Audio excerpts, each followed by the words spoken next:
전국에 계신 단꿈 가족 여러분들 안녕하십니까? 실로 이름 설미석 선생입니다. 자, 한국사 능력검정 시험 43회 시험 치르시느라고 수고 많으셨습니다. 지금부터 하는 해설 강의는요.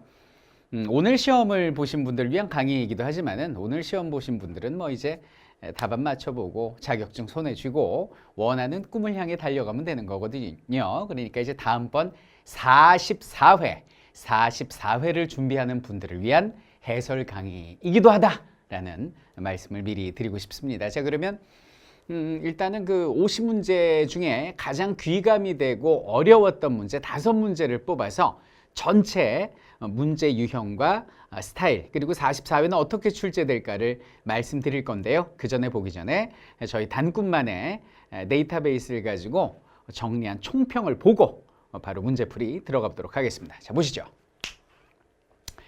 일단 가장 궁금해하시는 건 아마 난이도라고 생각을 합니다. 그런데 중급의 경우는, 고급은 난이도가 점점 올라가고 있습니다. 지금 고급은. 근데 중급의 경우는 전 회차하고 비슷한 수준으로 다소 평이했다라고 말씀드릴 수 있겠습니다. 이슈가 되는 문제가 다수 출제가 됐어요. 무슨 얘기냐면 이제 시사적인 문제가 주로 출제됐다는 얘기인데, 뭐 예를 들면 지금 정부에서 이제 강조하고 있는 가야의 역사랄지, 아니면 지금 이제 복원이 돼서 뭐 뉴스에 계속 뜨거운 감자로 계속 이제 뜨고 있는 익산미륵사지 석탑이랄지, 그리고 100주년이죠. 올해 100주년 3.1 운동이랄지, 아니면은 지금도 여러 가지로 좀 글쎄요, 좀 의견도 분분하고 아직도 제 이름을 찾지 못해서 매우 안타까운 여기는 4.3 사건이랄지 뜨거운 시사적 이슈들이 주로 문제에 출제됐다라는 걸 알 수 있습니다. 자, 근데 뭐 중급은 일단 뭐 시험으로 돌아가서요. 중급은 그닥 어렵지가 않습니다. 그래서 기본 개념 강의하고 기출문제 한 번 정도면 충분히 이거는 만점인까지 가능하다라는 말씀을 드리고 싶어요. 자, 출제 비율을 도형 표현도로 보도록 하겠습니다. 자, 일단 전근대사입니다. 선사시대부터 조선 후기까지를 전근대사라고 부르는데요. 전체 29문제가 출제가 됐고요. 자, 근현대사 대원군부터 노무현 전 대통령 때까지 20문제가 출제됐고, 두 역사를 통합한 부분이 한 문제가 출제가 됐습니다. 자, 시대사별로 보면요. 선사 한 문제, 여러 나라의 성장 한 문제, 그리고 이제 삼국시대죠. 고대 7문제, 고려 6문제, 조선이 가장 많이 출제되는 14문제, 그리고 그 다음 선두를 달리는 것이 일제강점기 10문제가 출제됐다는 거, 전체적인 문제 출제의 어떤 그 문제밭의 특성을 우리가 좀 볼 수 있겠네요. 자, 분류사별 출제비율을 보면 국사 초심자들은 깜짝 놀라실 거예요. 와, 뭐 정치사에서 다 나오네요. 정치사에서 거의 대부분이 출제가 되죠. 그래서 50문제 중에 31문제가 여기는 정치사에서 출제되는 걸 알 수가 있고요. 경제사회, 문화, 인물사도 골고루 출제된다는 걸 알 수가 있습니다. 자, 이렇게 해서 전체적인 어떤 그 출제 경향이랄지 출제 비율 잘 봤고요. 대표적인 문제들 5문제 한번 살펴보도록 하겠습니다. 자, 5번을 골랐습니다. 시사적인 이유 때문에 골랐습니다. 다음 답사 지역을 지도에서 옳게 찾은 것은 이렇게 나옵니다. 자, 우리가 살펴볼 문화유산 이렇게 나오는데, 대형 고분 2개가 가까이 있어서 쌍릉이라고 불리며 무왕비가 묻힌 것으로 추정된다라고 얘기를 했는데, 무왕이라고 그러면은 백제의 왕이잖아요. 그리고 그 무왕의 아들이 바로 이제 의자왕 아닙니까? 자, 그런데 무왕 때 만들어졌다라는 그 유명한 익산 미륵사지 석탑. 원래는 이제 윗부분이 무너져 있는 석탑인데 이것이 이제 올해 복원이 되면서 뜨거운 이슈로 떠올랐죠. 익산. 그렇죠. 정답은 다 3번 이렇게 주시면 되겠고, 이 문제를 통해서 알 수 있는 거는 시사적인 부분들, 뭐 올해 뭐 복원이 됐다거나 뭐 정부에서 민다든지 어떤 이런 이슈들, 3.1 운동처럼 100주년이 됐다거나 이런 것들은 항상 시험에 무조건 출제된다는 거 알려주는 그런 대목이에요. 자, 두 번째 보겠습니다. 13번 보면요. 다음 사건이 일어난 시기를 연표해서 옳게 골라라 그러는데 대표적인 문제 유형이라 골라봤어요. 자, 이걸 쫙 보면 자, 지금 정중부라는 말이 나오고 있습니다. 그죠? 자, 그리고 여기 보면 또 정중부라는 말이 나오고 계속 정중부가 반복이 되고 있습니다. 자, 정중부가 누굽니까? 그렇죠. 바로 무신정변을 일으킨 주모자들 중에 한 사람이죠. 고려시대에 first 하니까 지금 이제 합참의장 정도 되는 사람인데요. 그럼 이 정중부가 이름이 등장을 하려면 어느 시대가 돼야 될까요? 바로 무신정변이 벌어진 이후다. 이렇게 골라주면 되겠죠. 그래서 여기는 13번 골라봤습니다. 시기를 묻는 이렇게 연표 형식의 문제가 자주 출제된다는 거. 지금은 일단 유형만 보자는 거죠. 내용이야 뭐 수업 시간에 보는 거고 문제 유형을 보자. 시사적인 거 하나 받고 어떤 사료를 주고 그거를 연표에서 찾는 형식, 이런 형식의 문제가 나온다.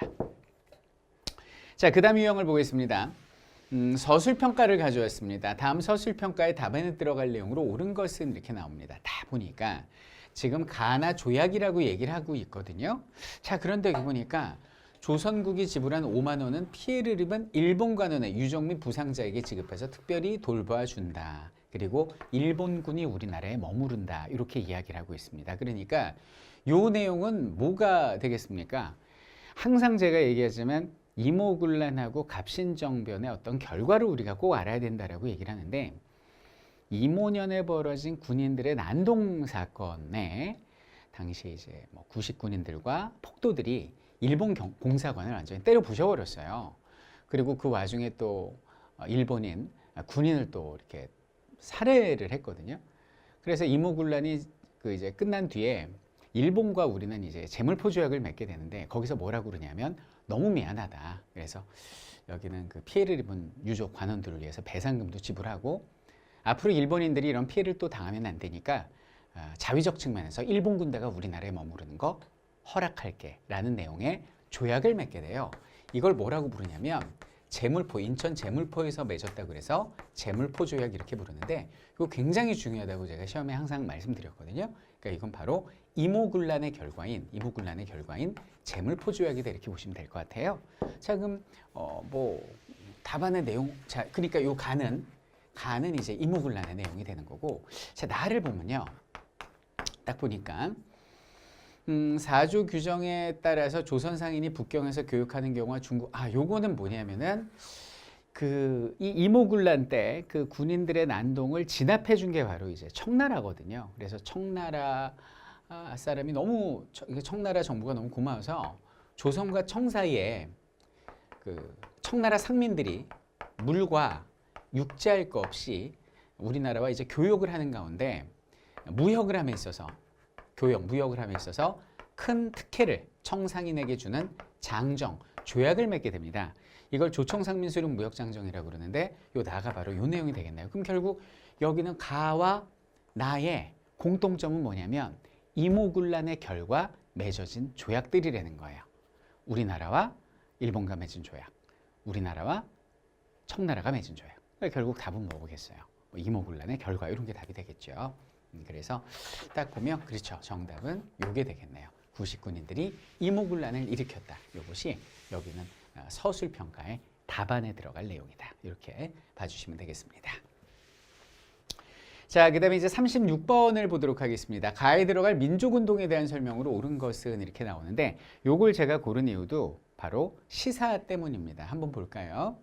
여기 보면은 지금 3월 1일이라고 나왔잖아요. 근데 전국적으로 지금 만세 시위가 막 불붙듯 번지고 있지 않습니까? 자, 기미독립선언서에 미국까지, 그러니까 여기 있는 연해주, 만주, 일본, 그리고 뭐 중국 본토, 그리고 미국 할 거 없이 전 세계적으로 우리의 평화적 만세 시위의 물결이 번져나갔거든요. 3.1운동 100주년이 된 지금 이 문제를 우리는 반드시 풀어야만 하겠죠. 자, 결국 가에 들어갈 민족운동은 3.1운동이 되는 거고 3.1운동에 대한 설명으로 옳은 것을 고르라는 겁니다. 자, 통감부의 탄압으로 중단되었다라고 얘기를 하는데 통감부는 우리나라 이제 을사늑약 강제로 체결되고요. 나라 망할 때까지 존재했던 게 통감부였고 3.1운동은 나라 망하고 10년 뒤에 벌어진 만세 시위였기 때문에 통감부는 이미 사라지고 조선 총독부가 존재할 시기였거든요. 그래서 통감부가 틀렸다. 총독부로 바뀌어야 되고 뭐 마지막 황제였죠. 순종 황제의 장례식 날에 일어났다 그러면 이게 이제 1926년에 벌어진 6월 10일이죠. 60만세 운동이 되겠습니다. 자, 조선 형평사의 주도로 전개되었다라고 얘기를 하는데 그 당시의 일제강점기 백정들이 저울처럼 평등한 사회를 만들기 위해서 신분차별을 타파하기 위해서 벌인 운동이 바로 형평운동이거든요. 그러니까 이거는 3.1운동하고는 관계가 없다. 자, 그 다음 볼게요. 조선혁명선언을 지침으로 삼았다 그런데 이건 이제 뭐 드라마도 지금 하던데 이몽이라고 의로운 일을 맹렬히 추진하는 단체 의열단, 김원봉의 의열단에 대한 설명이 되고요. 3.1운동 관계없습니다. 3.1운동을 벌여놓고 보니까 가슴은 뜨거운데 이게 이제 컨트롤 타워가 없으니까 너무 산발적으로 벌어지는 거죠.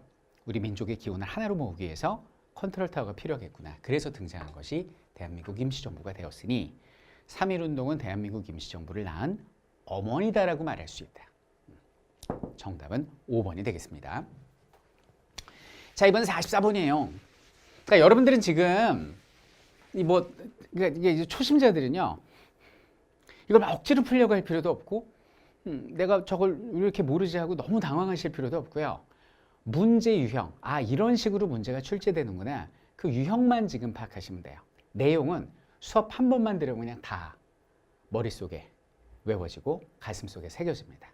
그러니까 유형을 보라는 거죠. 초심자들은. 자, 다음 인물 카드에 가에 들어갈 자, 인물 문제도 나오고 있다는 거예요, 지금. 인물 문제. 자, 이 사람은 충북에서 출생하셨고 을사늑약 반대 상소를 올렸고 북간도가 어디냐면 여기거든요. 북간도가 여기. 북간도에 서전서숙이라는 학교도 만드셨고 헤이그 특사로 파견됐습니다. 우리 학교 다닐 때 배웠죠. 이준, 이상설, 이휘정 세 분 중에 한 분이죠. 대한광복군 정부를 수립했고 니콜리스크에서 별세했다. 제가 수업 시간에 100번 강조하는 막 별표 주고 뭐 다 하거든요. 이상설 선생님을 말하는 거다라는 거죠. 워낙 여기는 연해주를 중심으로 이제 그러니까 이분은 북간도 연해주 할 거 없이 거의 뭐 전 세계, 미국, 영국 외교 활동도 하시고요. 전 세계를 주름 잡았던 독립운동가시거든요. 외교 독립에도 앞장서셨고 무장투쟁도 동시에 진행하셨던 문무를 겸비하신 공무원 출신의 독립운동가다. 이렇게 보시면 돼요. 그래서 굉장히 중요한 인물인데 역시 별표를 친 보람이 있네요. 바로 단독으로 출제가 되셨습니다. 자, 이상설 선생님 바로 정답 골라주고요. 여기는 이제 김규식 선생님은 이제 상해, 중국 상해를 중심으로 활동하셨던 분이고, 이동영 선생님 같은 경우는 이제 임시정부에서 활동하셨던 분이고, 도산 안창호 선생님 역시 임시정부의 사실상 대부님이시죠. 김원봉 선생님은 의열단, 어떤 그 무장, 의열투쟁 이거에 앞장서셨던 분이 이제 김원봉 선생님이 되겠습니다. 자, 이렇게 해서 이제 주요 문제들. 자, 시사적인 문제 이제 2문제 풀어봤고요. 그리고 어떤 기본적인 내용을 이렇게 수행평가 형식으로 변형한 문제, 연표 문제, 다양한 유형의 대표적인 유형의 문제들을 풀어봤거든요. 여기에 이제 요 정도의 유형이, 요게 이제 파트별로 내용만 바꿔서 출제를 하는데, 아까도 말씀드렸지만은 역사를 가장 쉽고 재미있게 설명해주고. 암기까지 시켜드리는, 문제까지 다 풀어드리는 여기는 역사 전문가 설민석 선생과 함께라면 여러분들 자격증 취득에 아무 문제 없다는 거 제가 자신 있게 말씀드리고요. 심호흡 잔뜩 하시고 이게 독학하시는 분들 많은데 이 한국사 능력 검정 시험을 재수어가나 할 수는 없잖아요. 그냥 한 방에 바로 따야 될 거 아닙니까? 지금이라도 전문가의 손길을 잡아서 함께 달려나가시면 될 것 같습니다. 자, 여러분들의 단꿈 반드시 이루기를 바라고요. 우리 수업 시간에 건강한 모습으로 다시 뵙도록 하겠습니다. 우리가 승리합니다.